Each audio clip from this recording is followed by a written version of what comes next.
બનાસકાંઠા હવામાન વિભાગની આગાહી મુજબ બનાસકાંઠા જિલ્લામાં વરસાદ. સરહદી વિસ્તારમાં વરસાદના કારણે વહોડામાં આવ્યા નીર. ધાનેરાના આલવાડા પાસેના વહોડામાં આવ્યા નવા નીર. ઉપરવાસમાં વરસાદના કારણે નવા નીર આવ્યા.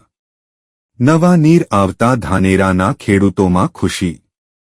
2 દિવસની ભારે ગરમી બાદ ધાનેરામાં ઝરમર વરસાદની શરૂઆત.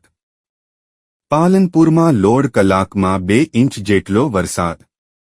શહેરના અનેક વિસ્તારોમાં ભરાયા પાણી. વાહન ચાલકોને પડી મુશ્કેલી. ગઠામણ પાટિયા, ગુરુ નાનક ચોક, આદર્શ હાઈસ્કૂલ રોડ, સિવિલ રોડ વિસ્તારોમાં ભરાયા પાણી. 1.5 કલાકમાં પાલનપુરમાં ભારે વરસાદથી પાણી જ પાણી. અહેવાલ રિપોર્ટ ભરત ઠક્કર, ડીસા, બનાસકાંઠા.